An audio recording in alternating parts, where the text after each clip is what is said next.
Yeah, oh, yeah, we're gonna have to get used to that. Yeah, he wasn't. Oh, that's right. That's right. Okay. The meeting will now come to order. Yeah, oh, yeah, we're gonna have to get used to that. Oh, yeah, we're good. Okay, that's interesting. Good evening, everyone. We are ready to start the meeting and we're going to begin with a roll call. Right, Mrs. Bowley. I know she will join exec session directly. Mr. Munoz. Present. Thank you. Dr. Bonebreak. Mrs. Schmidt. Present. Dr. Schumacher. Here.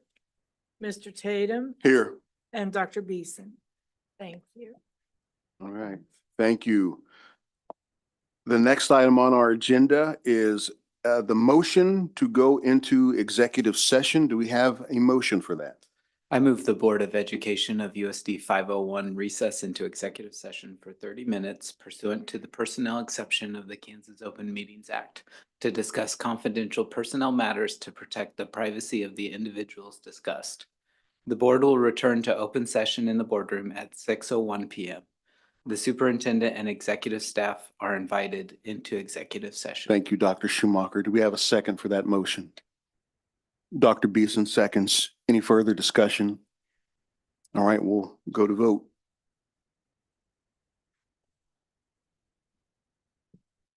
The vote is open.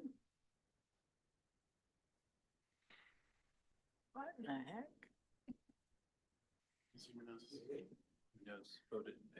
Well, for some reason, it's taken everybody. All right, show of hands. Yay, you all want to Okay. go, right? All in favor, raise your right hand. It marked all of them. There we go. Thank you. Any opposed, same sign. Mr. Munoz, you can make your intentions. He already He said, did. yeah, okay, thank you. Thank you. Okay. The motion carries unanimously. She is not present. Okay, voting members have prevailed in the motion. So thank you.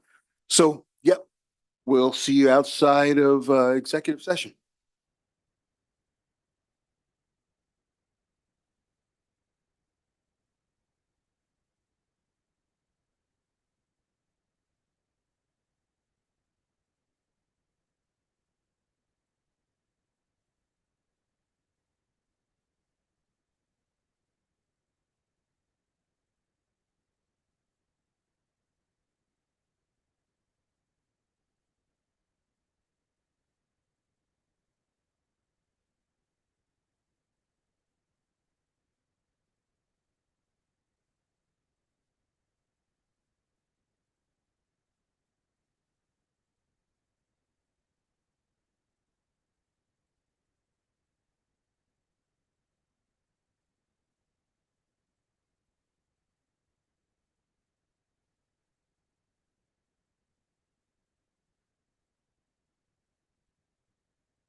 My board comments are gonna be long. No, cut him off. I'm gonna find something really. Well, if long. everybody leaves, Verbatim. we lose quorum and the meeting ends anyway. Like, I'm sorry. I really do. All right, we are back in the meeting and ready to proceed. And the next item on our agenda is the Pledge of Allegiance. All right, so the Pledge of Allegiance. Well, Mr. Hernandez, can you come on up and lead us in the Pledge of Allegiance? Oh. There you go. All right, Oh, well, I'll hold this. all right. I Pledge allegiance to the flag of the United States of America and to the republic for which it stands, one nation, under God, indivisible, with liberty and justice for all. Thank you so much, Mr. Hernandez. Thank you. We'll All get this- right. The next item on our agenda is the adoption of the agenda, and I'm looking for a motion to adopt the agenda. I move the board adopt the agenda as presented. Thank you. Do we have a second for that motion? Dr. Bonebreak seconds. Any discussion on the motion? All right, let's vote.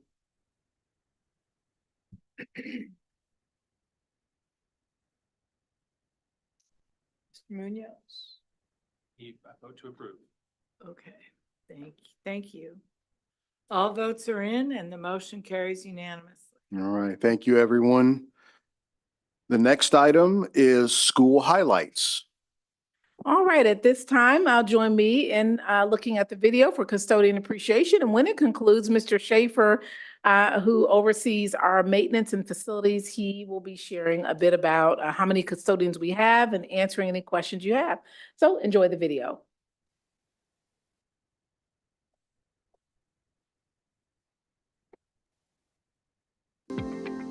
Being a school janitor is awesome because I get to interact with the kids and show them. Keeping this building clean for them every day means a lot to me. I love coming to work. I love coming here and seeing everybody, getting to interact with everybody, and then doing my work to make sure everything is clean and nice and ready for everybody. Every one of my crew members, they know what needs to be done while they're here, and they really do a good job. I love the building. It's historical. I love the way we have kept it up. I'm just doing the same thing every day, just staying focused on keeping everything clean, and just feel good because I know I'm doing the best job I can do. Yeah, I'm seeing a lot of kids grow up now. I'm seeing kids now, their parents now seeing their kids. I have a very good relationship with the kids. That's part of my being in an elementary school, working in a school, because I love being around the kids. I love interacting with the kids. It's part of being a custodian.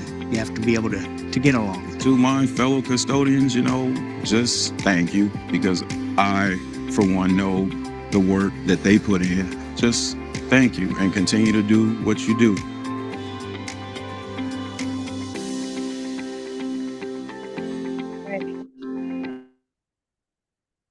And Mr. Schaefer, can you share a little bit about how many custodians we have, who oversees all these people, and any other comments you'd like to make? Then we'll open it up to the board.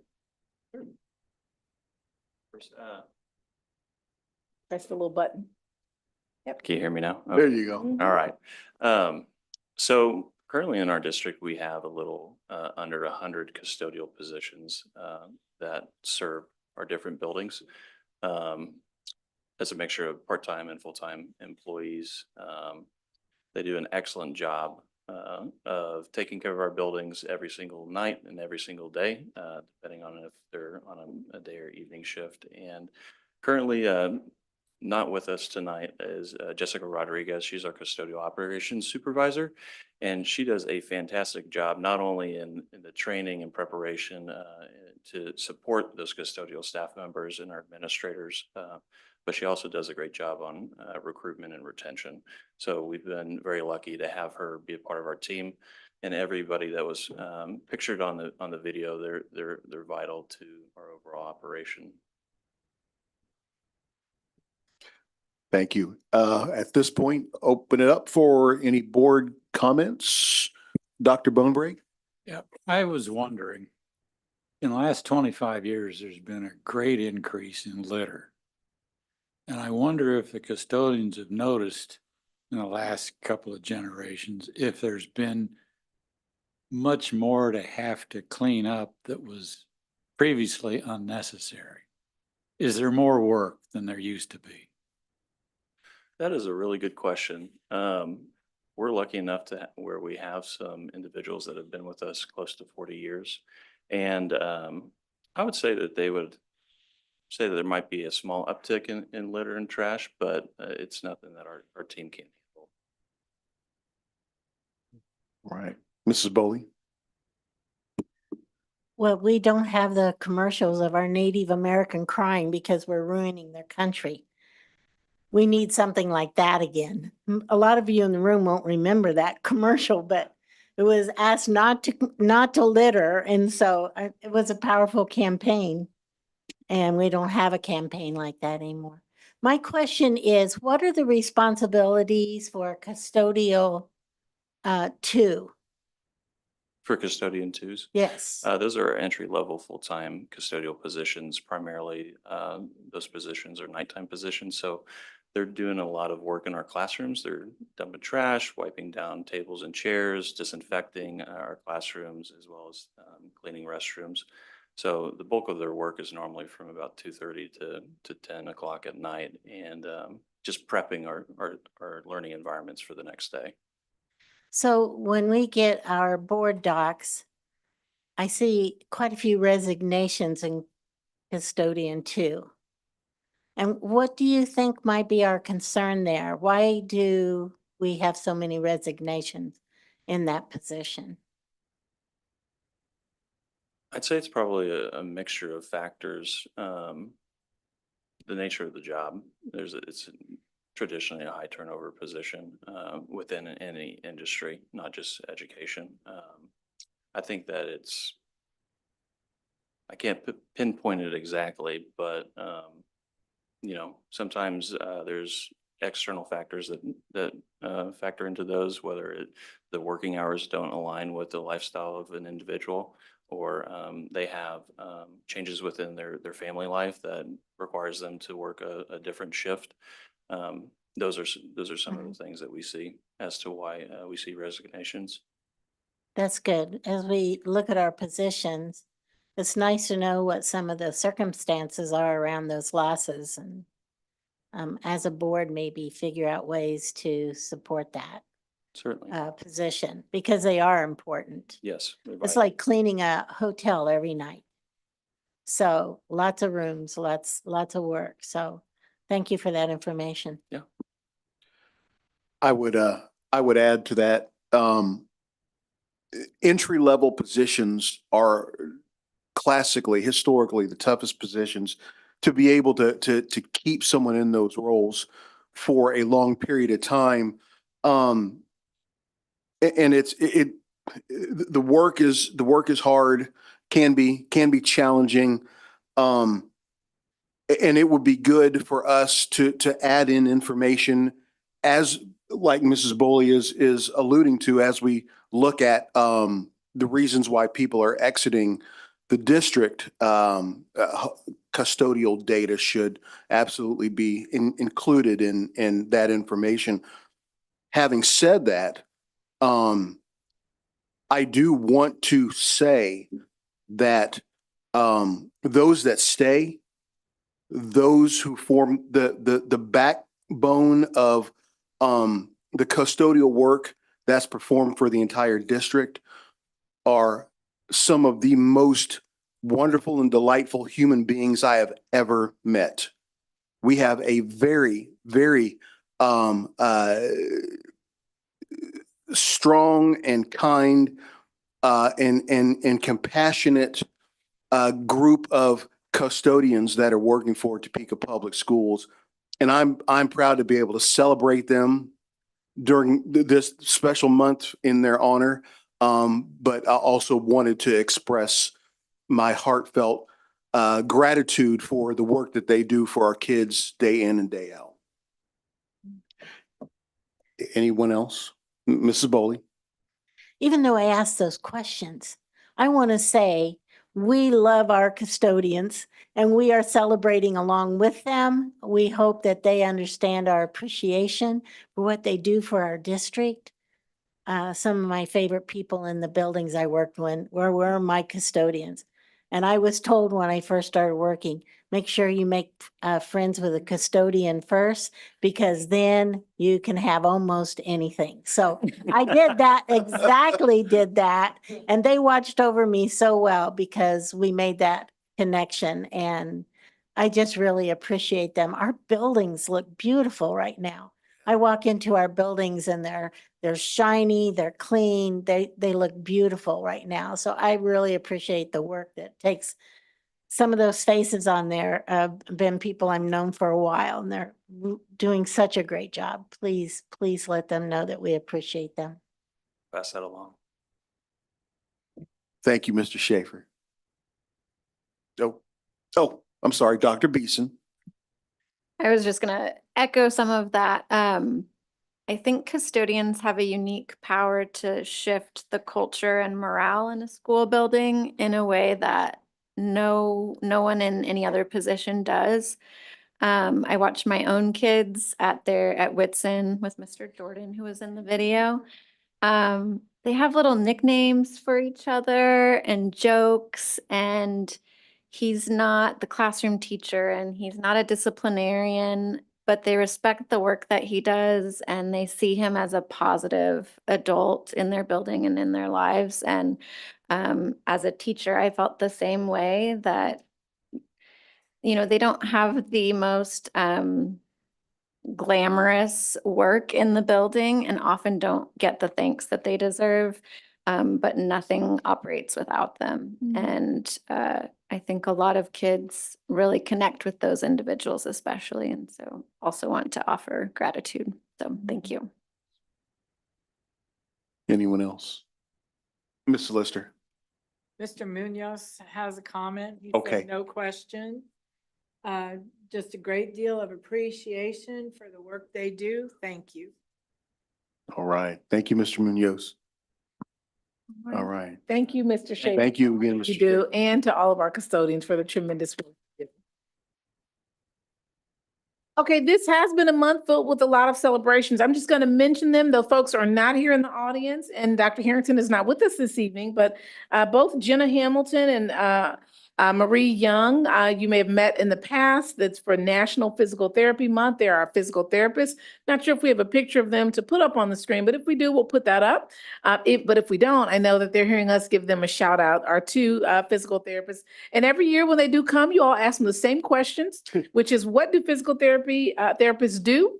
And what is it like? And so they've answered those many years over. So this year, you get a chance to see their picture and celebrate them.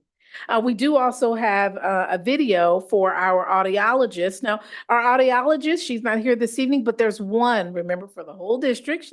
They've come in the past as well, Dr. Meryl Lockling. She just joined us a couple years ago, so you may not have met Dr. Lockling before. But for National Audiologist Awareness Month, we said we'd make sure that this month we give her another little special perk, one of which is she has a video featuring her.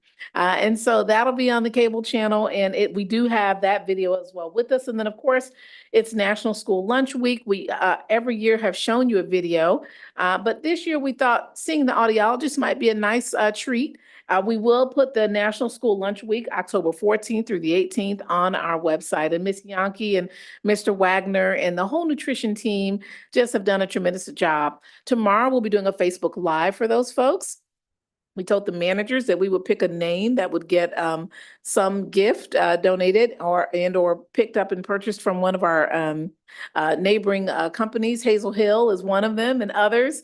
And so we'll be picking a name or two tomorrow on Facebook Live to give those gifts out. Having said that, those are all our highlights. I believe the audiologist video, since we have one audiologist, this will give you a chance to meet Dr. Lockling. An audiologist is a specialist who deals with hearing disorders and balance disorders. So within our district, obviously with our younger kids, we will see more problems with ear infections, fluid being in the ears. And our older students, we're going to see some noise-induced hearing losses becoming more of an issue. I'm in charge of training all of our school nurses. And so they go out and do all the hearing screenings within the schools. And then once a student has failed twice, then they get a referral sent to me. And then I will test them here in the building. And hopefully everything turns out okay. But sometimes we do find some issues and we refer them on for medical treatment. Having this resource within district will help our families that maybe have a hard time getting in to see a medical provider. Having this service where we can provide a free hearing screening or free hearing test, I think is just a valuable asset to our district.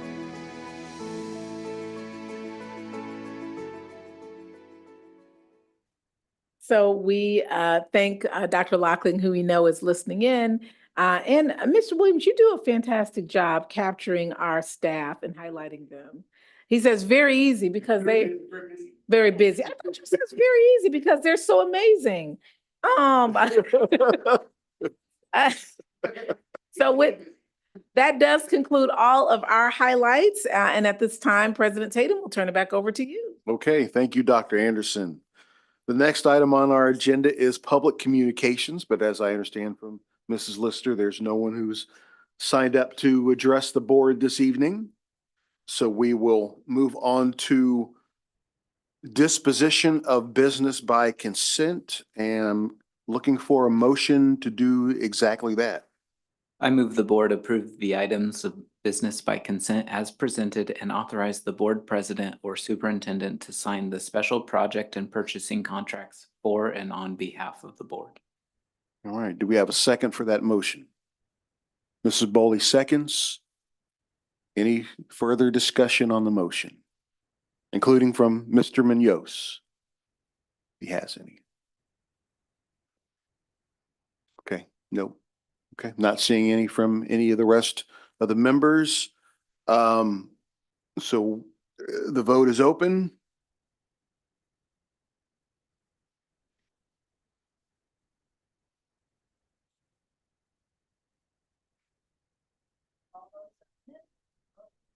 Unanimously. All right, thank you. So now we are at superintendent's report. Thank you, President Tatum. At this time, I'll turn it over to Ms. Bowley. We'll be talking about legislation and she'll start us off.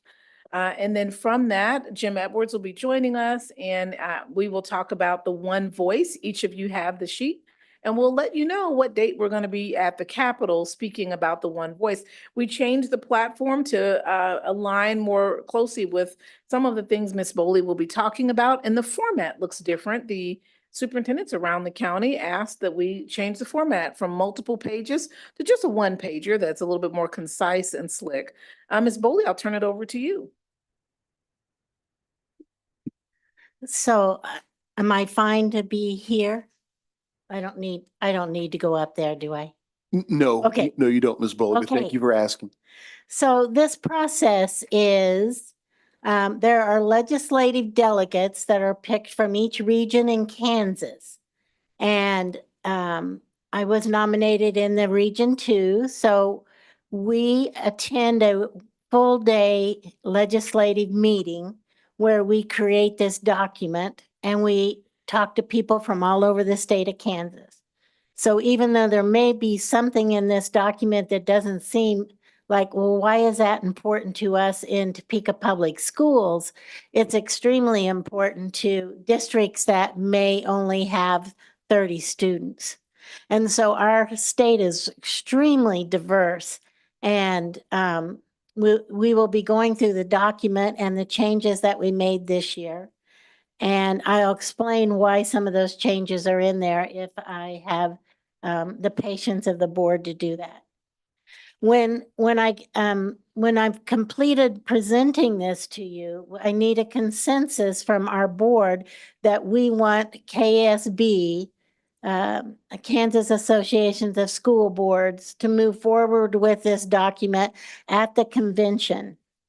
We will have a delegate there, which is Mr. Tatum, and he will be at the convention, or he will get a link to vote for or against this document for our Kansas Association of School Board advocates, to go to the State House and advocate for us.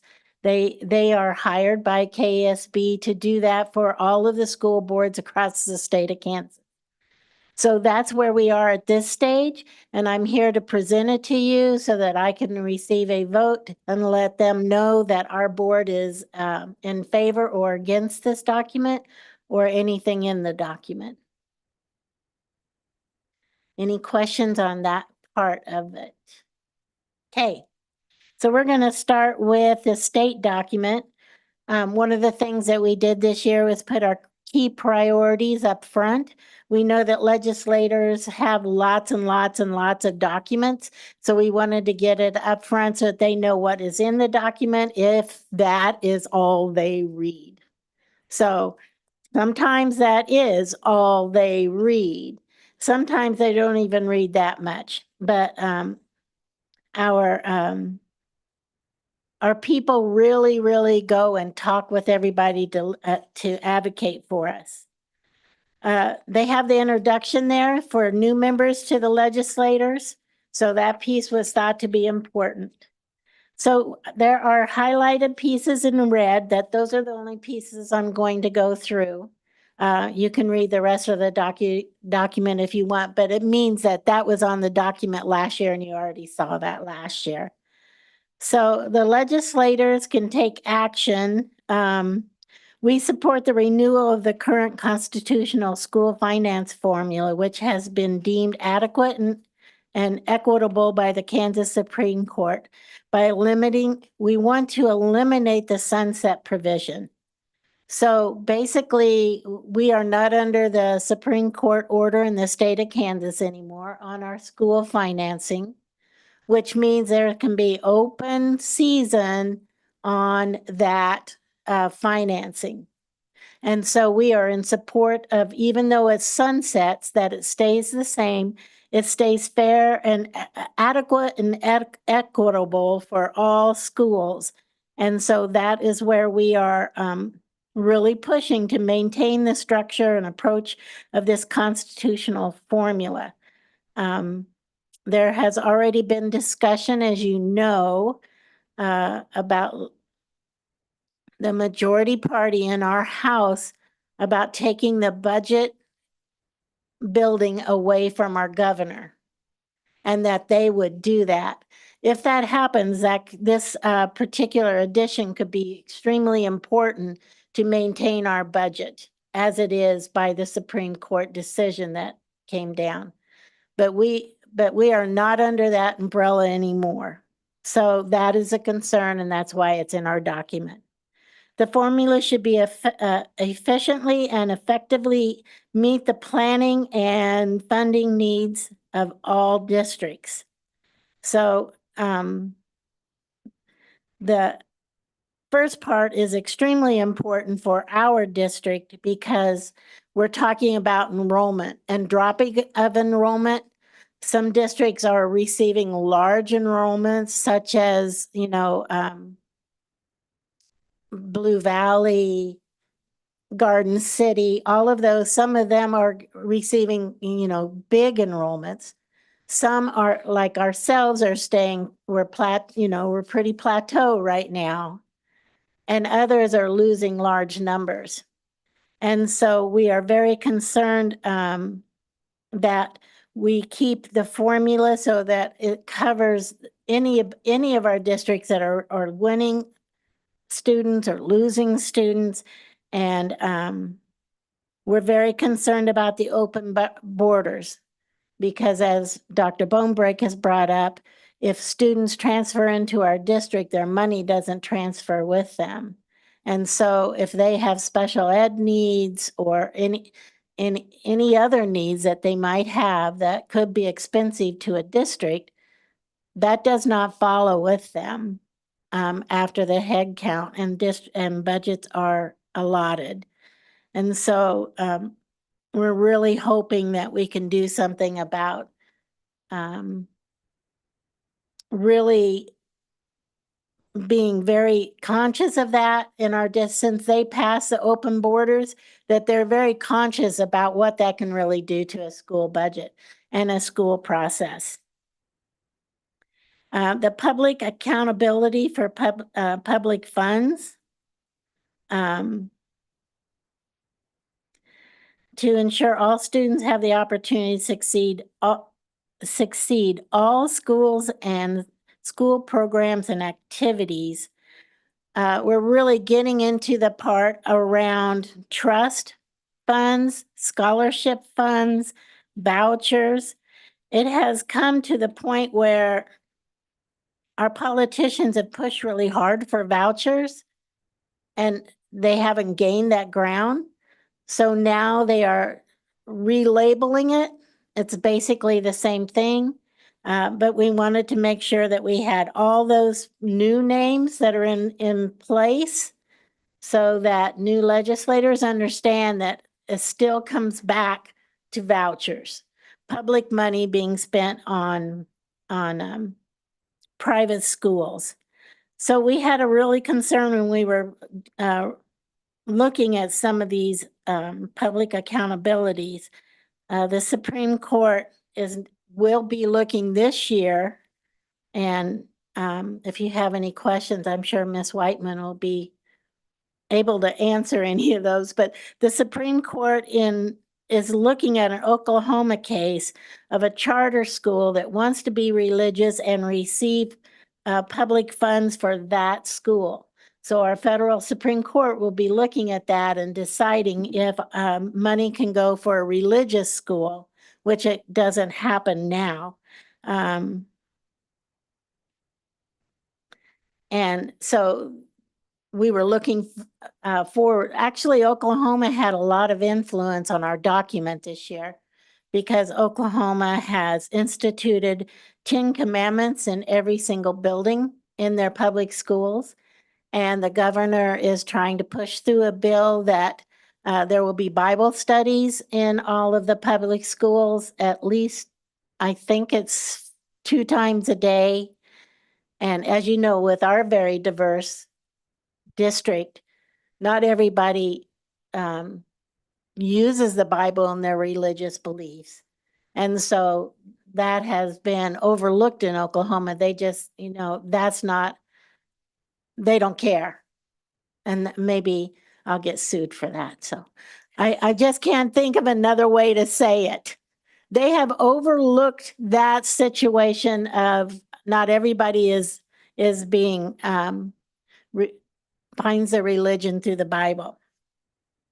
Under special education, underfunding special education creates a budget shortfall, which forces school districts to shift funding away from service and programs for all students to pay for mandated special education services.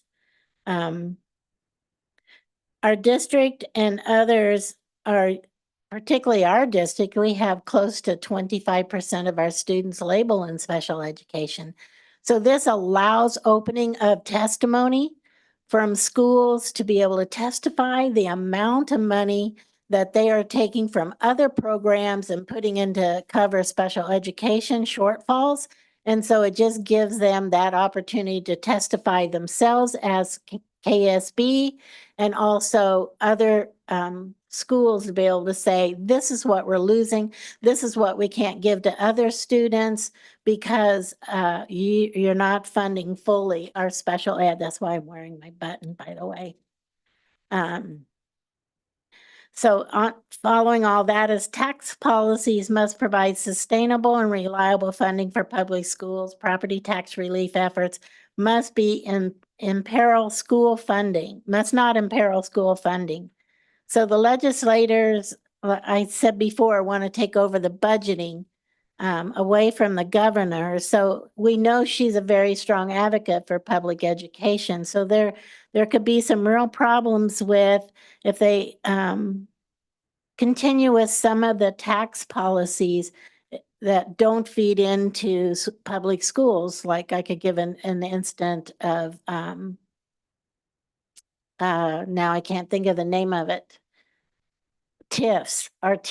And I was trying to think of the full name, but that's anyway, where they hold up our funding for like 10 years for progress in the city. And so being very conscious about schools being able to do statewide mail levy for K-12.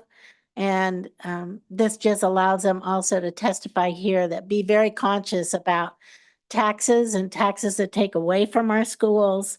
Under managing schools, we took out the mandate around open borders because our legislators passed it anyway, even though we were testifying against it last year, for many of the reasons I've already explained. And the local option budget was added just for better description that was needed there. There is a small district in western Kansas, and I can't remember the town right off, but they only had like 10 students.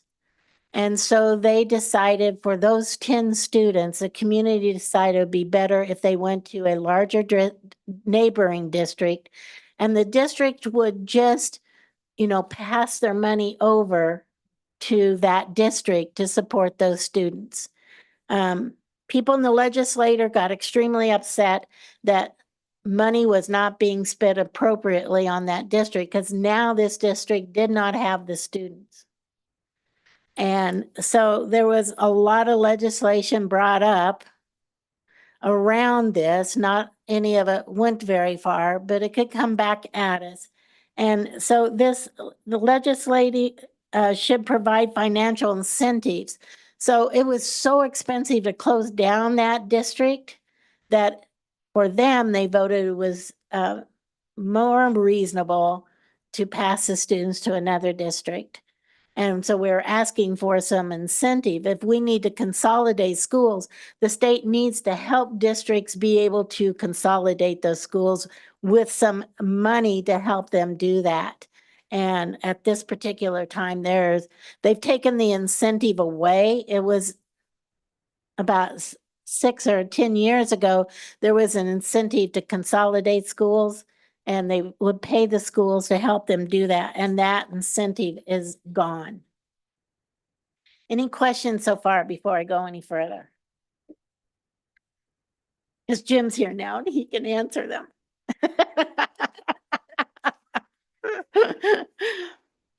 Are we good so far? So on page 4, we have quite a few changes here. Efforts by the state board in collaboration with higher education to expand access to post-secondary education. At this particular time, as you know, Ms. Wallace has explained to us that our district pays for college hours for our students. And so this is asking that since there's an expectation, a high expectation in our state with our state board to go ahead and have students do advanced education while they're still in K through 12 or pre-K through 12, that it would be really nice if they could help the schools financially with those expenses for students to take those college hours while they're still with us. Academic prepared for post-secondary. Expanding metrics to accurate evaluation of students. So this is that push to try to get away from state assessments as the only measurement. So we all felt it was just very important that they look at other some type of other standardized assessments besides that 1 day state assessment every year, particularly in our high schools. Because our students will tell you, if you interview them, that is not an important assessment to them, and they don't care about it, and they don't take it effectively, except for our very responsible school students that just can't fail at anything. But the others really, it does nothing for them, and they don't understand that it does so much for our school district. Significant at-risk funding to meet student needs. At-risk funding definitions change often, and when they change by the legislature, there's no funding behind that. So we have more categories of at-risk than the state wants to pay for, if that makes sense. Am I right, Mr. Edwards? Am I on track? And so we keep adding at-risk categories, but no funding behind that. So to try to push for that funding. Consistent and stable indicators of need for determining how to allocate at-risk dollars in public schools. The legislature has stepped in, put their foot in, a lot of places, but in public education to try to tell us where we're supposed to spend our at-risk dollars. And we needed to, instead of be changing all the time, that, you know, where at-risk categories are, that it stays consistent and stable. Increasing district flexibility in spending at-risk dollars so that districts are best able to effectively target spending these dollars to meet our at-risk students as we have, you know, categorized them. This is just, you know, one of these things that right now our legislature, just like they want to take over the governor's budget, they just want to take over so many other things, and they're trying to take over the State Board of Education's responsibilities. And so right now there's just this tug and pull with the legislator body and other entities. So we're asking that local option, our decisions for our district, our leadership's decisions are respected and not taken over. It's continued support for local determined measures of success. We really, really would like to change the way that we're assessing our students and showing that we are actually performing schools and not listed as non-performing schools, when that's just not the case for most of the schools that are targeted. It's just, you know, one little place where it's adequate financial support. As we go to page 5, expanding district's capital outlay mill levy authority for school safety expenses. Our legislatures have expected us to upgrade all of our safety in our schools. There's been a few bills passed around that, but they just want us to pay for it. And as you know, as we look at our building maintenance list today, the expense, how expensive that is, and they're expecting schools to pay for that safety measure, which, you know, we have paid for a lot of that already, but they need to help step in and assist in that. Supporting efforts to improve CAPERS.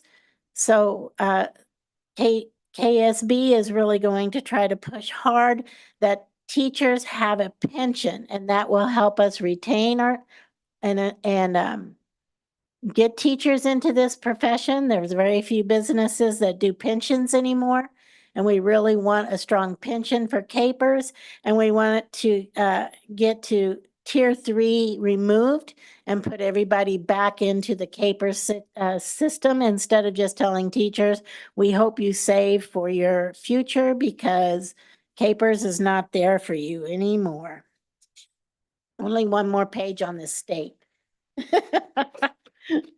As you can see, we had a lot of work that we did over the last a session that we got together. So we support local boards' constitutional governing authority and generally oppose unfunded mandates. So it just all goes back to everything that they're trying to put in place, but want us to pay for.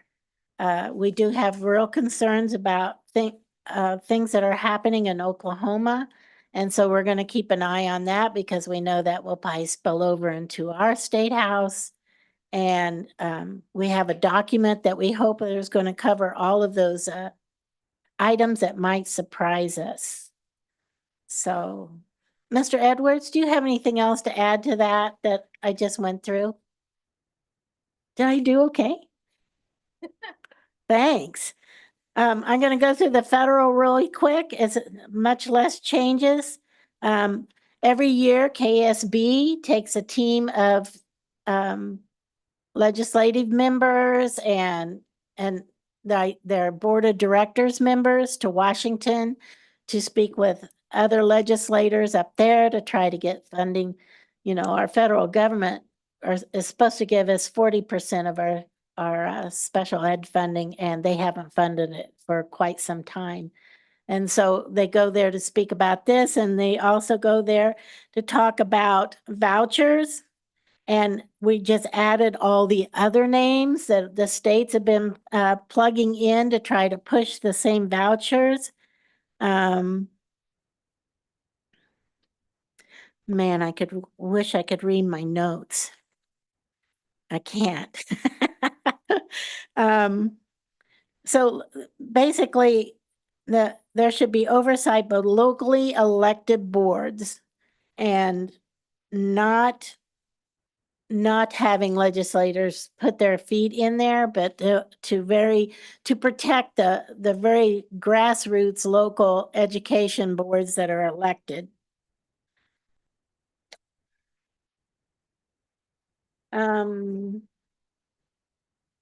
Childhood nutrition. One of the things that we keep asking for there, or we added this year, I should say, is to include federal funding for free breakfast and lunch for all school students and try to get that funded.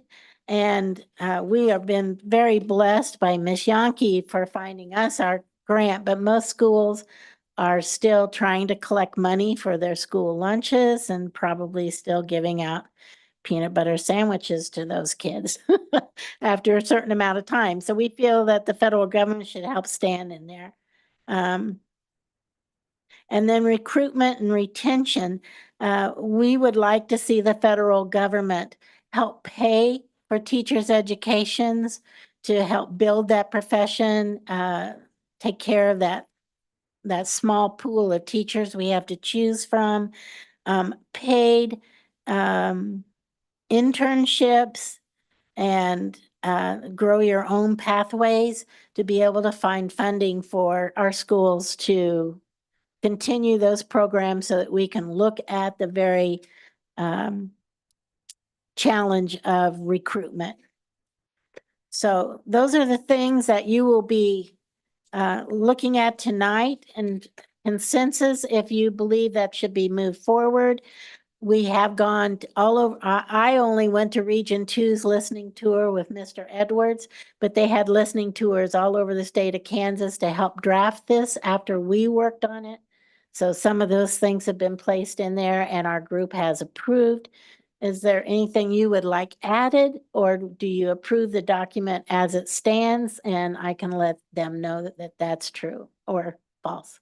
Mrs. Boley, I want to say, you have a very good grasp of these issues, and you were able to explain it to us in a way that was clear and help to shed light on the issue. So thank you for your presentation this evening. At this point, I want to open it up to the other board members for any questions or comments.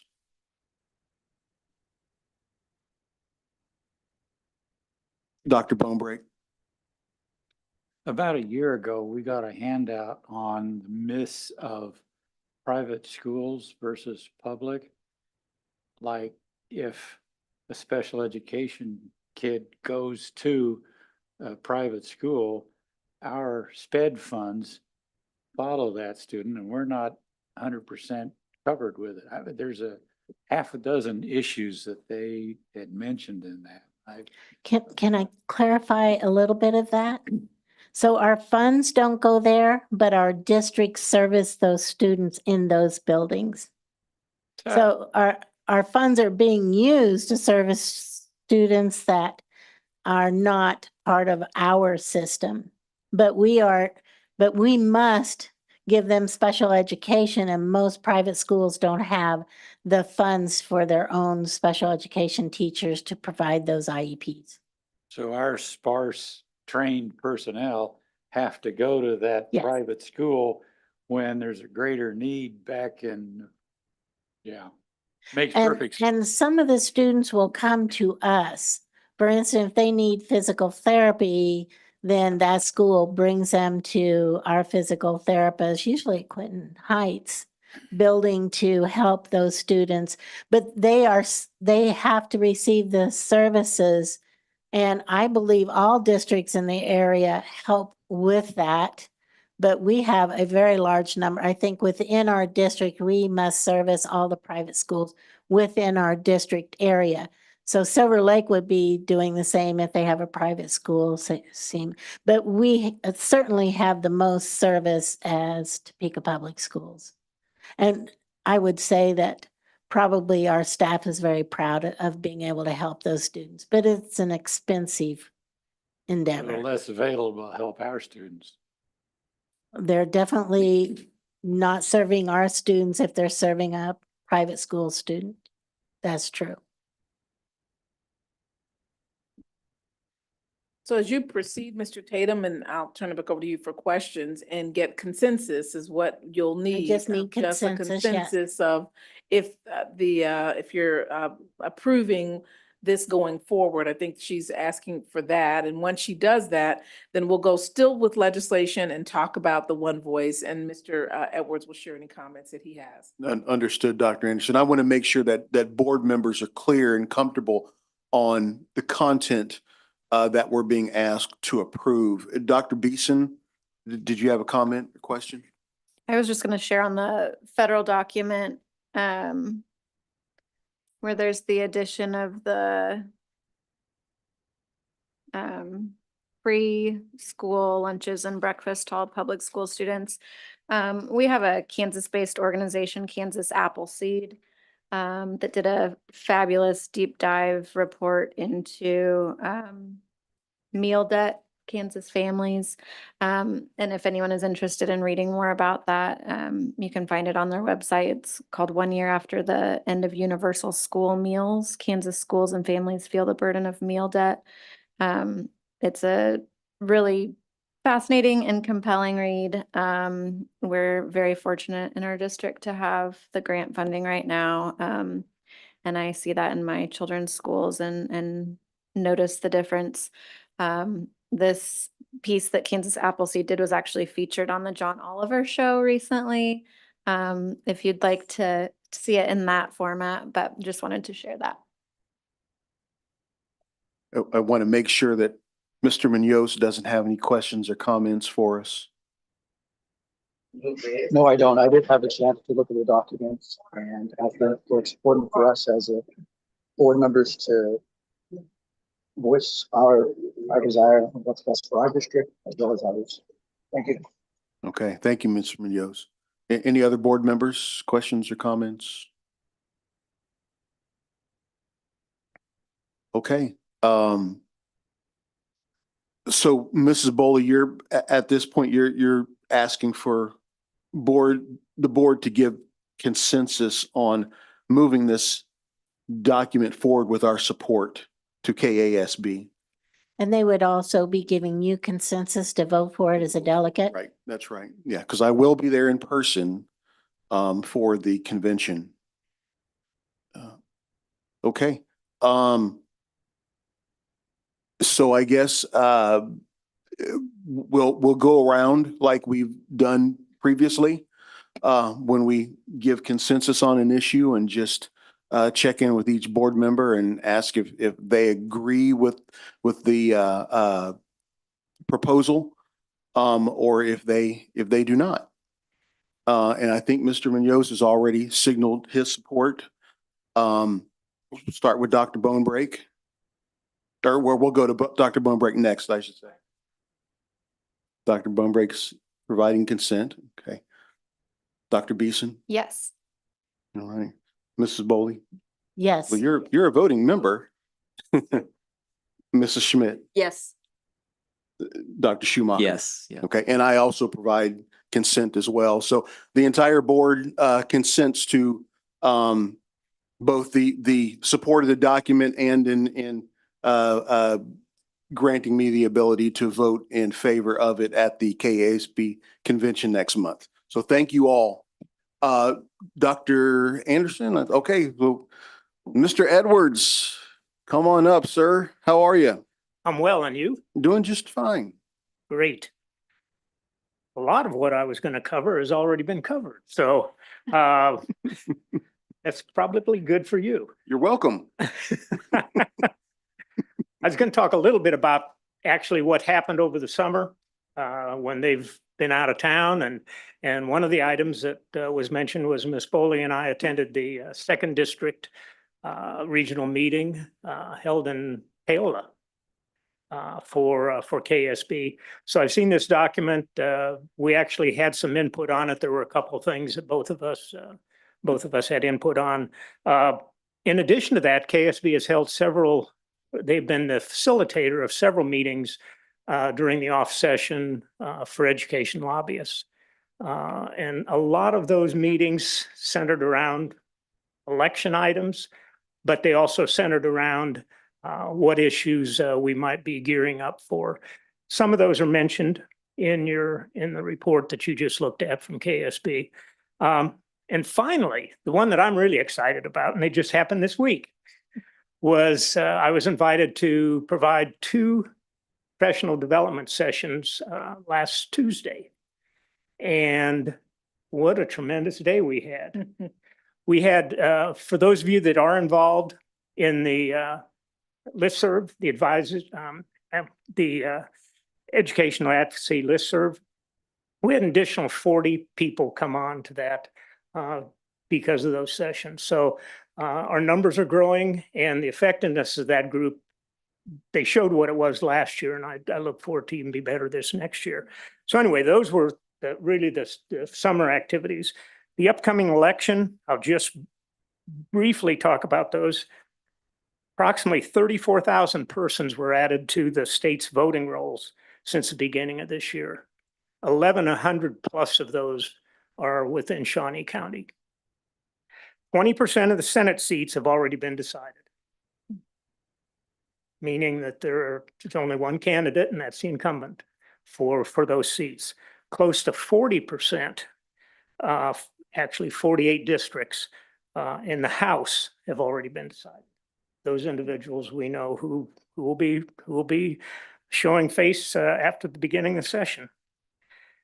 And after or shortly thereafter, Election Day, we'll know what the issues that we'll be facing, as well as what we will be facing as far as the prospects of gubernatorial vetoes. And that's where this election is going to be crucial for many areas, but I believe also especially for education. KSB already talked, or I mean, Ms. Boley talked about what KSB had talked about in projecting issues for the coming session. This was just a list I had. SPED funding is going to be major. 75 million was added last year. That did not touch what was required or what was needed. Required, I say, by the 92% that the state is. Yes. And that was just a one-time payment. That It is wasn't correct. something that they're going to repeat for us. That is correct. Yeah, I'm correct? Yes, yes. And so that's going to be another issue that is the governor recommended multi-year process on funding, and that was not that was taken under consideration but was not passed. In addition to that 40% that the feds, yes. How can they avoid a statutorily required payment to 92% and they only pay 70 to 72 max? I mean, can't we sue them? You can sue them. Be probably 4 to 5 years in the court system before it gets to the Supreme Court. So, and I don't mean to make light of your question, but they do it because they can. Why can they? They are a co-equal branch of government, and so they don't feel that the Supreme Court has, it's kind of like, you know, if your brother tells you to go clean your room and you're like, no, I'm not going to go do that. That's really, I mean, But the Fed said it needs to be 100%, and the state legislature said, well, we'll fund it. It was the state Supreme Court who set the, Well, the feds said it should be 100%. And the state said, well, we're only going to fund it to 92%. 92%, yeah. But you They've have to never done remember, the that. feds stated that they were going to support it at 40%, and they've never reached that. Yeah, that's right. So That's right. it might be a case of the fox guarding the chicken coop. It might be. It really is building support with other legislators to say, yeah, we're going to fully fund that and vote. It's really about the vote. And when no one will bring it to the floor to vote on it, it just lingers there. Doesn't mean they didn't consider it. Ooh, they talked about it, but they felt like they couldn't bring it to the floor for a vote. And so they can block it pretty easy by just not bringing it to the floor. They got $1.5 billion in excess tax revenue. Well, Yeah. but that $1 billion that they have other ideas for it. So one of the other areas is general state aid. And as Ms. Boley mentioned, the state Supreme Court gave up that issue last year. They gave up control of that issue. They were holding on to it just to make sure that the legislature would do what they said they were going to do. They basically gave it up. So the problem with that is if the legislature came back this year and said, we're not going to fund what we did last year, you're right. You could file suit, but as I said, that suit takes about 4 to 5 years to make it to the Supreme Court. So that's going to be another issue that I Sued them 10 years ago. and the movement from tier 3 to tier 2 is going to be crucial, and it's going to be an expensive item because they are not only going to look at teachers or school district employees.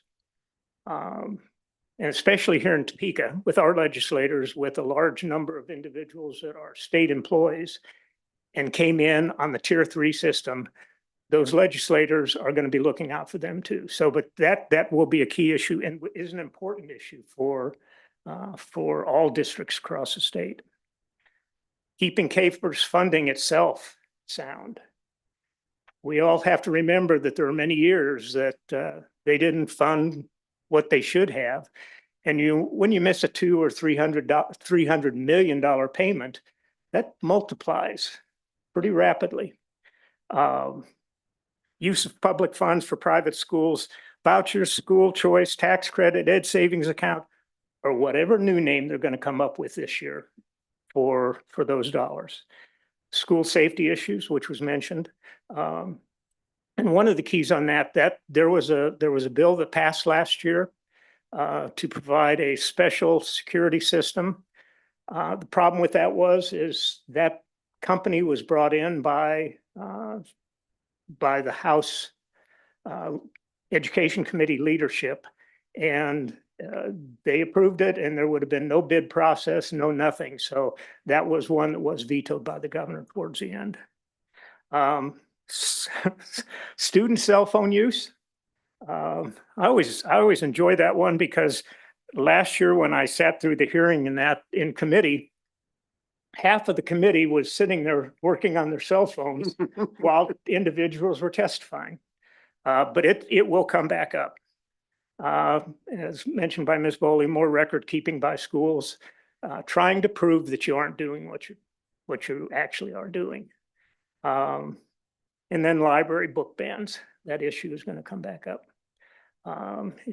It's focused primarily on schools as it was last year.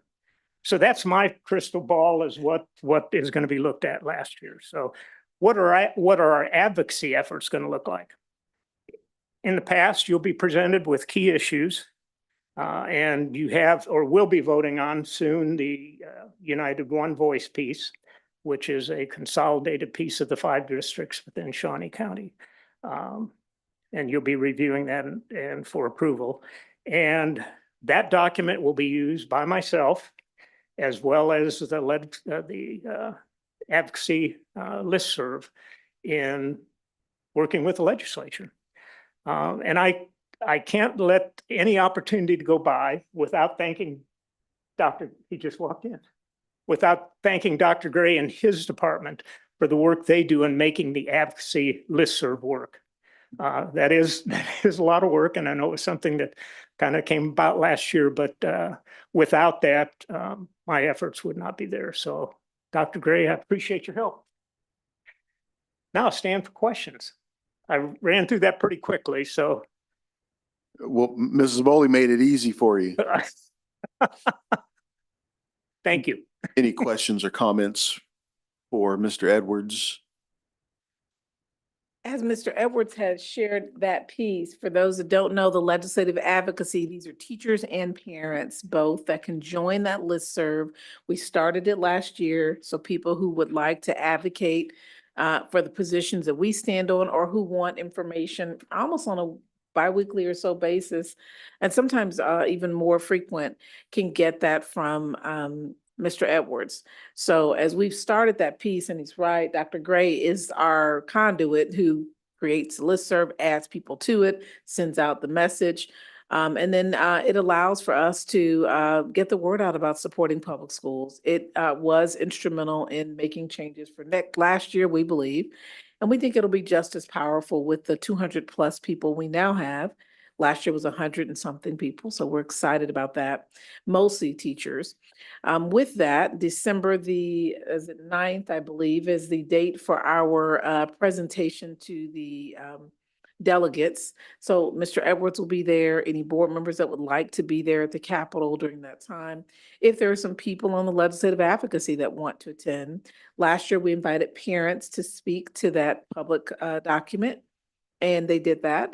The other superintendents and I will discuss who will speak. Normally it's us, but it's really hard to turn away or say something problematic to a parent who voted you in. So it was powerful to have parents there speaking about special education, which was really our focus.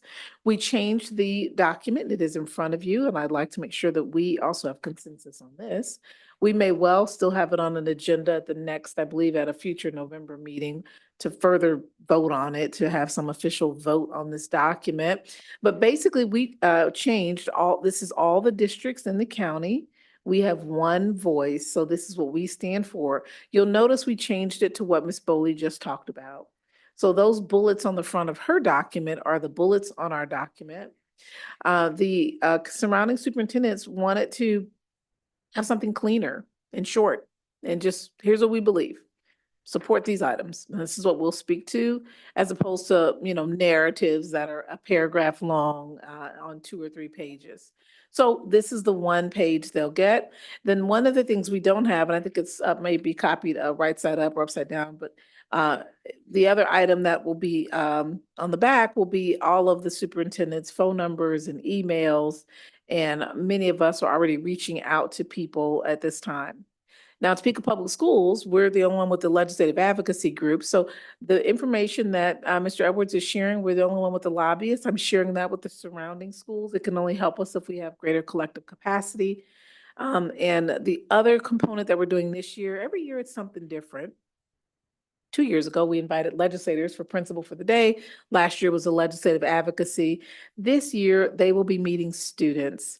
So our my 8th grade class, and who agreed to take the 7th grade college prep, will be meeting with Senator Dietrich, Representative Haskell, the governor on October at the end of the month. I believe it's October the 30th. My class is on Monday, Wednesday, so it's on a Wednesday, the end of the month. And they also are, for students that have an interest in this document, they're also using some of this to speak to, but they also are learning how to be a page, how to be an intern at the Capitol. That's the other part of their visit. But that just adds another layer to here's the people that you're impacting when we talk about SPED and funding and teachers. So we're excited about that. That does conclude our presentation, but if there are questions for Mr. Edwards, I think me, but I have to Mrs. thank Bowley. you. Everything you've been doing has been amazing. Thank you so much. Thank you, Mr. Edwards. I did see Mrs. Bowley with her hand up. Did you have a question or comment? So what was the power of that advocacy group? What did they do that was so impactful last year? Okay, thanks for the question. Let me just say what we did last year and what we'll do this year. Very similar. I write a weekly report. I update them on bills, issues that they need to be aware of, that I ask for help. And last year trying to think of the exact, bill number, doesn't matter. At the end of the session, and we had a key education issue, we asked individuals to contact their legislators. We had one legislator here in Shawnee County. All of them got communication. I can guarantee you that, because when they do, I hear about it, which is good. I mean, nobody's saying I don't want to hear from anybody. But we had one legislator that got 40 contacts. And that is, as Ms. Whiteman would say, sometimes legislators say three calls or three pieces of, or three contacts might be a mandate. And when you get 40, that's amazing. So it worked. I'm looking forward even to more of them this year. So. And I'm hoping that we have board members that get on that list as well, because your voice is still important, particularly our parents. And one of the things the legislators did, they used to want to hear from our superintendent. And then they decided superintendent's voices weren't that important. Then they wanted to hear from board members.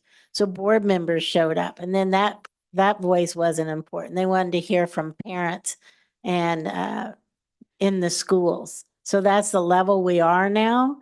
And so hearing from parents about education, that's what they've asked for. So thank you, Mr. Edwards, Dr. Gray, Dr. Anderson, for making that happen, because it's different voices.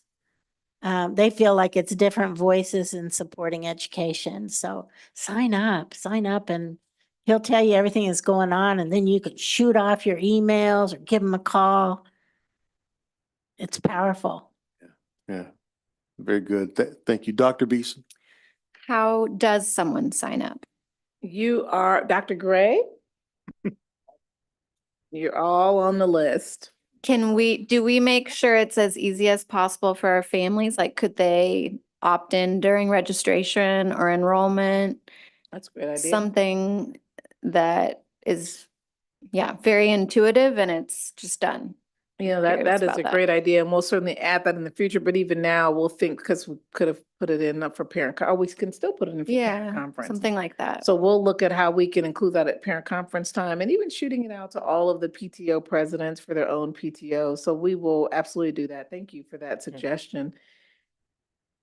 With that, Mr. Edwards, for those that don't know, in addition to giving this kind of support as our lobbyist, anytime that I'm asked to give testimony somewhere or invited to bring the voice of this side of the world, he writes that testimony with the help of all of the people here that give him narrative information, and teachers and other people.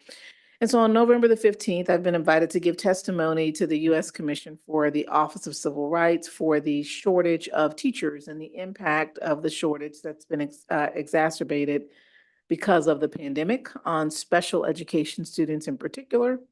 And so he's already helped write that testimony after Ms. Kramer, who works under Ms. Wallace, and others have given information. Human Resources gave information.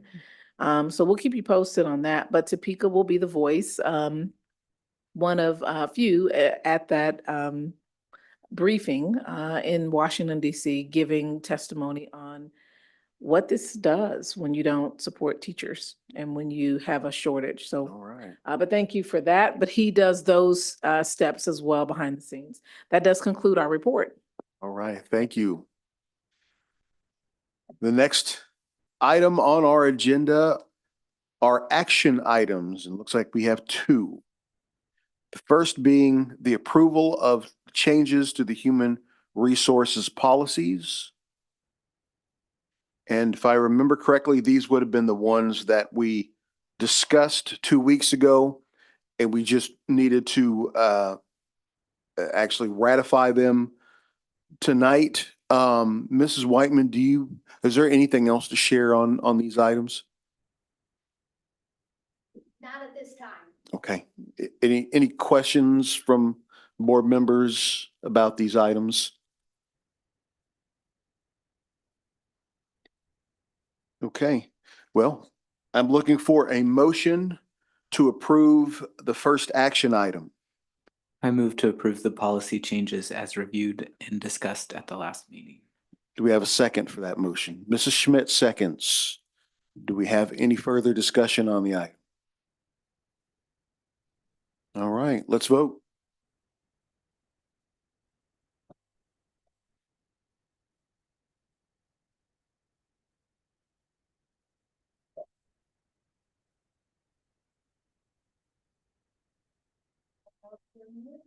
Motion carries unanimously. Thank you, everyone. That takes us to action item number 2, which is the approval of major maintenance proposal for 2024 and 2025. That was what Mr. Schaefer talked with us about a couple of weeks ago as well, and kind of outlined that for us. Any questions or comments or discussion needed on that item? Okay, all right. So looking for a motion to approve action item number 2. I move the board adopt the 2024-2025 major maintenance proposal as presented and discussed at the last meeting. Do we have a second for that motion? Mrs. Bowley seconds. Any further discussion on the item? All right, let's vote on number 2. Vote is open. You.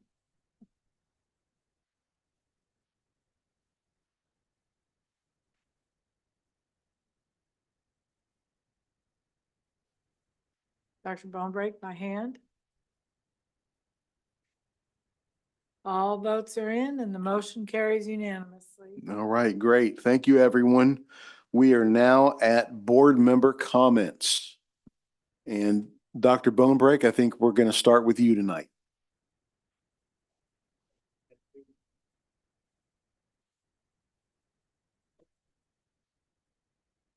Finance Council, there's $1.5 billion surplus, and the legislature decided they'll get rid of that surplus with assessments of property.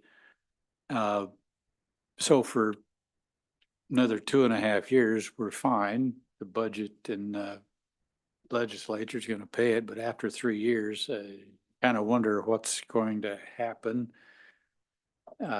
with zero balance in the budget, but we'll see. The Wellness Committee also met, and we're trying to promote wellness by giving T-shirts away and maybe lipstick and things. We're trying to promote annual exams with your primary care provider. And I think, frankly, what we need to do is either give a carrot or a stick. Either give another $100 if you see your primary care provider, or charge $100 if you don't. But giving a $100 certificate away through a drawing, I'm not sure how much that's going to draw, or giving a T-shirt away. But yeah, I've got a drawer full of T-shirts I've never worn. That's all I have. All right, thank you. Dr. Beeson. I will have 2 committees next week, I believe. So I'll have more comments and reports at the next meeting. The next meeting is November 7th. Is that right? So we have 3 weeks. So that means when we see each other again, elections will be over. Oh, God. So a reminder, I believe, early voting opens in Shawnee County, October 21st. Election day is November 5th. Please vote and keep public schools in mind. That's it. Right. Mrs. Bowley. Mr. Munoz and myself were invited to Mr. Wrigley's government class to talk about board membership and how you get elected, the election process, and how the board works. I took our policy notebook and showed them that this is, this is how we run our district. We have policies that we follow. And of course, we wanted to talk about the cell phone policy that we just passed. And I was surprised at how many of them actually agreed to the cell phone policy because they feel like they're getting more out of their classes by having to listen to the teachers. One of the things we did at the end of our presentation, or whatever you call it, demonstration, we asked students to give us ideas of what they think would make our school district stronger and better. And we were at Topeka High. I want to thank Mr. Wrigley for inviting me. I enjoyed it so much. The students were extremely friendly, greeting me, guiding me. It was really wonderful to see. But I just thought I would share with the board a few things of the data that I collected. One of the things they did discuss was possibility of metal detectors, feeling safe. Several of the papers that were turned in were talking about feeling safe at school. And so metal detectors were brought up because they're concerned about students that are being bullied at school that might be a concern to them. At Topeka High, they would like to see longer lunches. Their lunch period is the same as like Topeka West, but Topeka West has restaurants right there that they can go to easily. Topeka High, they have to drive someplace, order it, get it, and be back within the lunch period, which I think is 30 minutes. And so I asked them what would be the solution of getting the required number of minutes for education, what would be their solution? And they would like to see 10 minutes added on to their day to so that they don't lose education but have a safe time going away for lunch. They can leave campus to go for lunch, or they can eat their free lunch at school. So if you got a chance to leave campus during school when you were at school, what would you have done? Drive that fast car of yours down to whatever restaurant you could find at Topeka High. So, but it's more of a drive for them than it is at our other two schools. So that was, they really were talking about, several were talking about late start like the other schools do. And I know that we've kind of looked at that, and that's a concern. More sports that more students can get involved in. They felt like more students would be involved in the sports if we had more selection, like flag football or pickleball or any of these other things that might be of interest to the students. One said they really want better restrooms. As we know, the restrooms at Topeka High are over 100 years old. And so they were talking about those. They want stricter discipline, more harsh vaping policies, and a better way to create passes for leaving the classroom, yeah. And so those are just some of their ideas. I promised them I would share those with you, that they have a voice also. Oh, they were wanting more money for the music department, and they would like to have more like driver's ed, finance classes, understanding insurance, real world classes.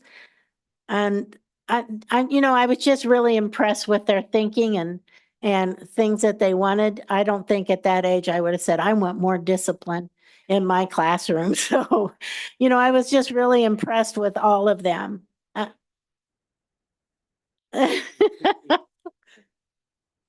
Yeah, but I wouldn't have asked for more. We also had the Head Start review. That went very well. The staff at Head Start is just a marvel to watch work and show data. They just gather data like you can't believe. their leadership there with Miss Tanner. She just really could answer every question effectively, and so that went very well. I think we have to wait. Miss Wallace, I know Miss Sharp isn't here right now, but about 30 to 60 days before we know what happened. They have a review, they take it up to the next step, and it goes up another step before they decide if they are going to approve a good standing for grants. I wanted to thank Mrs. Wallace for going through curriculum with me. She loves to talk curriculum. And when I said, can you explain to me what direction our curriculum is moving? I know that there's some changes and I don't quite understand them. And she goes, oh, I love to talk about curriculum. Yes, when can you come?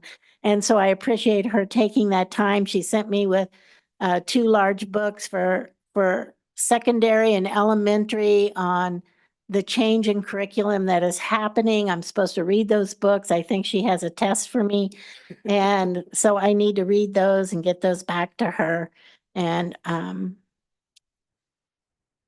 I think that's all I have right now, but maybe you all can take into some consideration of our student concerns. Thank you. All right, Mrs. Schmidt. That makes me think, Dr. Anderson, don't you have a group of students that you consult on things? Yeah, the superintendent student advisory. So we will be meeting, I think it's next week, but it's this month. And if I get that email list, then I will start the meeting at Topeka High with, here's some things that came from a class at Topeka High. And if they want to give feedback on that and propose some changes. And is there an opportunity at each school where those students that are sit on that committee are highlighted so other students know that that's the representative to go to? Absolutely. And actually, as you say that, perhaps for this year, we can ask what ways they're doing that to make sure that they are also a funnel. Every one of those groups do end with things they have done at the building, policies, procedures, facilities, actually. Redoing bathrooms at Highland Park actually happened because of that group. So that's truly powerful. Thank you for the voice of the students, and the advisory will receive those notes. This is It is, and it's a good introduction for them into, legislatively, how we vote people in to do certain things, and they represent us and they need to hear the voice of their constituents. And so it can lead into all of that. And when you said you didn't think that you would vote for more discipline, I disagree. As a parent, as many books as I've read on this, if you give children the opportunity to set their own punishment, they are also often more harsh to themselves than you would be as a parent. And I learned that really early. So then I was like, always had my number in my mind, and I'd ask my kids, well, what do you think? And they're like, 2 weeks. And I'm like, okay, I had 1. That works. So, that's not true. Sometimes they're, It's hard to argue with your own data. yeah. Yeah. So I think this is really neat. And I think, we talk about as a board, right? When we make decisions, always pushing, problem solving and decision making down from a leadership perspective, the lowest level that you can do that. So the people that are most impacted, that are dealing with those issues. Goodyear paid $1 bazillion to a consultant many years ago, and the consultant came back and said, hey, instead of the guy up in the office making the decision, we need to let the guys who sit down there and do the work every day come up with those solutions and those ideas. So I love that you guys did this, because we're pushing those ideas down to, like I always say, we think we know what's important to teachers or to students, but it's great to actually hear, hey, what really is, wouldn't it be fun to do a survey of all government classes this year, whatever class you spoke, just to see across the board. Maybe our government classes will invite more of us to come speak. Yeah. Well, actually, as you mentioned that, Zach Buffington asked, he's a person that was at TCALC on the teacher pathway. He's doing his internship right now. It's something we created through Miss Wallace because Zach has completed all his high school requirements, but is remaining in high school to the end of the year. So he is actually in the government class, in Mr. Wrigley's government class. He is a Topeka West student, but he is in Mr. Wrigley's Topeka High's government class. So last year, as the year concluded, and he did come to one board meeting, he wanted to be the student representative for the board. So I trust in our first meeting, this will come up of being the student representative. He is a Topeka West student on the superintendent student advisory and has already received his offer 4 years early for teaching for us. So we'll walk into that space and allow Zach this year to be the board representative liaison to come to some of the board meetings to report out. So thank you. This really kind of brings it together nicely. So we'll add that to our agenda for the Topeka West meeting using Zach representing multiple schools. And another interesting piece about it is, I think as a board, we challenge ourselves, not for Lisa to come in and Lisa push Lisa's ideas onto this school district or, you know, and that is being data driven. And so making decisions based on data that we receive, not personal feelings or that piece of it. So it's really interesting to hear that. I too, like Dr. Beason, my groups committees will be meeting in the future weeks. And I too, like Dr. Beason, encourage everybody to go vote. I think it was really cool. I've been driving back and forth to Lawrence a lot, and amidst a lot of political signs, Resurrection Church, based out of Kansas City Methodist Church, I believe, they had a campaign about kindness during the election, because I think elections have become very divisive. And you're on one side or the other. You know, you either like everybody that has blue eyes or you don't. And there's, you know, you don't look at anything else. And so I thought that was a really appropriate campaign amidst the last several years. And so it just really is important. A lot of countries have a lot of people die to have the opportunity to have their voice heard. And so as a constitutional republic, we are afforded this opportunity, and I think it would be a shame if people didn't take the opportunity to go cast your lot on whoever you want to cast your lot on, and make sure that your voice is heard, because, you know, who knows, in 100 years, it could be taken away from us. So, I mean, we need to, yeah, it is. So. Okay, thank you, Ms. Schmidt. Mr. Munoz. He's left. Okay.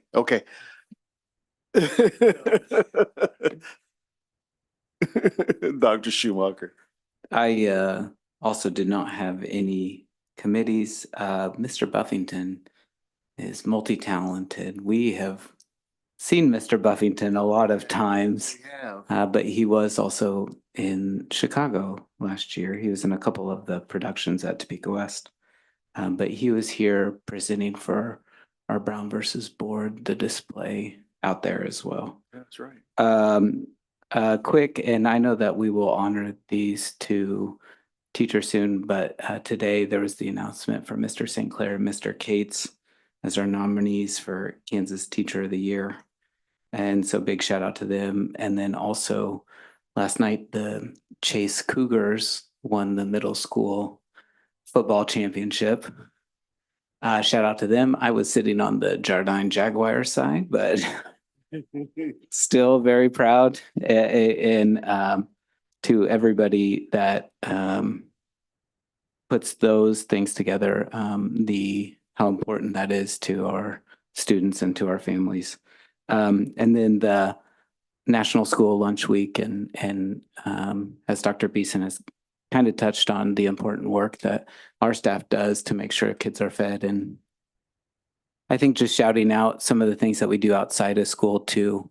So this last Saturday, every second Saturday, I was at Jardine doing our mobile food pantry with harvesters, and then other things in the community like Silver Suppers, that kind of stuff, where we try to make sure kids are fed, because we know that food insecurity is a big deal in our community.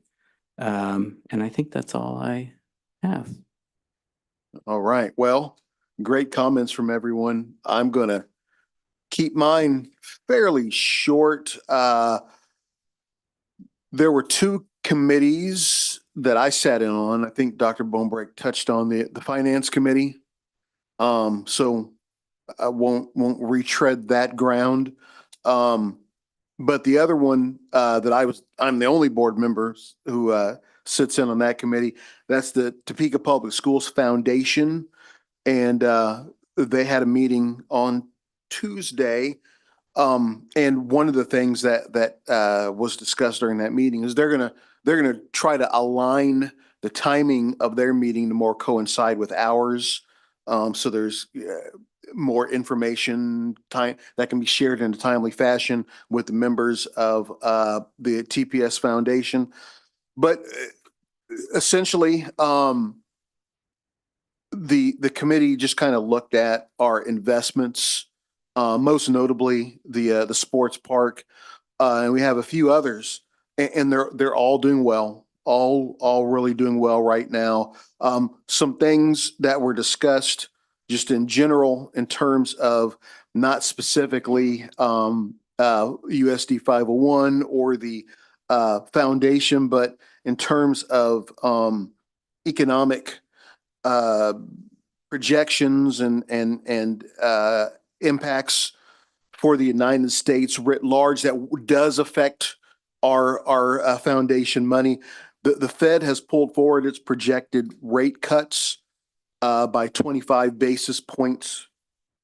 The downtrend in the savings rate was revised away. It is now 5.2%. It used to be 3.3%, and that is very good. So that's a trend in the right direction. The stock market elevations remain high. Stock market valuations. The stock market valuations remains high. That's good for our investments. Employment trends overall remain concerning. The employment rate is fairly low right now, and is pretty stable, but that does seem to be something that economists are watching. And then just some general imbalances in the economy that remain. For example, the United States is doing really, really well economically. Most Americans right now are doing better than they have been in the past several years. The rest of the world is not doing quite as well. And that is that could be troublesome for economic imports that the United States gets from other countries, and the prices of those imports. That also affects our investments. Gas prices are down, but grocery prices are up. That's a imbalance in the economy. So there are things like that that just kind of throw some unpredictable monkey wrenches. But the moral of the story for this meeting is that our investments are doing quite well right now. So that's good news. I think the only other thing that I wanted to be sure to mention is that I will not be with you guys when we have our next meeting in 3 weeks. In 3 weeks, that's November 7th. I might be with you online, but I will pass the gavel over to Dr. Schumacher's capable hands. And I'll come back and everyone will say, please don't leave again. We don't ever want Dr. Schumacher to be in charge.